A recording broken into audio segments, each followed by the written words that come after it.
Hi, I'm Tor, and I'm here with Uwe.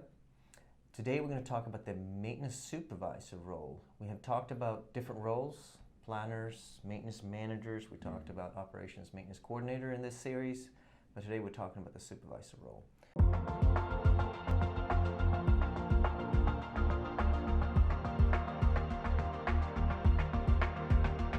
So what are the key responsibilities of a maintenance supervisor?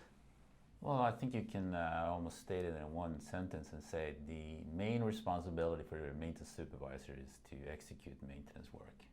Right, to make sure they manage that. Right. Okay. So what are the requirements that we need from a maintenance supervisor? What are the skill set? Well, normally we want them to have good technical skill, understand what craftspeople do, and maybe been a craftsperson themselves for a while. Not always necessary to be a craftsperson that is the supervisor. We have good success having some of the engineers supervisors, so they actually learn hands-on work or have that experience before they become a supervisor.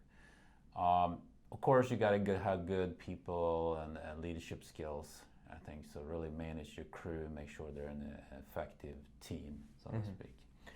So I've seen supervisor act quite differently depending on the system they work in. I mean, sometimes you see supervisors basically just running around and out there in the field running the crew, and then you see some supervisor act a lot more like managers. Yeah, and I think that's sometimes it's unclear what the supervisor does and what the manager does, and maybe between the reliability engineer and the planner. So I think that causes some friction, and sometimes people do what they like to do rather than what they need to do. For sure. We all kind of do that, I think, a little bit. For sure. Yeah. So we should imagine an organization. Let's say we have a planner. Everybody doesn't have that, but let's say we have a planner. And let's say we have a reliability engineer, and there's videos around reliability engineer, assuming reliability engineers work a little bit more on kind of documenting PMs and root cause, and the planner obviously plans work orders.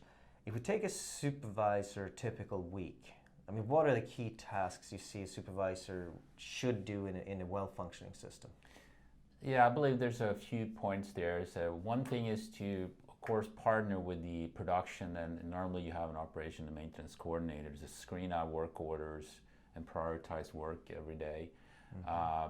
And a key responsibility to manage your crew is to do a weekly schedule for the daily and weekly work. So that's kind of interesting. So you're saying, because a lot of people have the planner trying to schedule work, why do you say the supervisor should schedule? Well, normally the supervisor knows his crew really well, and I think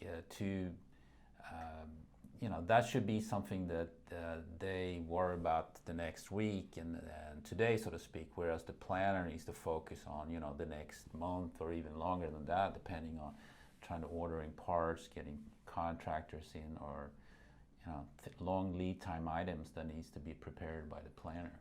Yeah, because I've seen organizations where they say the planner does the scheduling, but what that typically means is that the planner puts the schedule into the computer system, but it's really the supervisor that schedules and decides what needs to go. So I agree with you. I think we should have the supervisor rather do that scheduling himself or herself. And I want to add that people tend to schedule more than they plan, and I think it's easier to understand, try to schedule work, so to speak, but before you schedule, you really need to understand the steps of the job, and that's a really important part of planning. Right, agreed. Well, that was a little bit about the supervisor role. In this series, we talked about OMC, Operations Maintenance Coordinator, Maintenance Manager. We talked about reliability engineers. You'll find that in the videos here. If you like this, please subscribe, and don't forget to click the little bell so you get a notification of when we have new videos. Thanks, Uwe.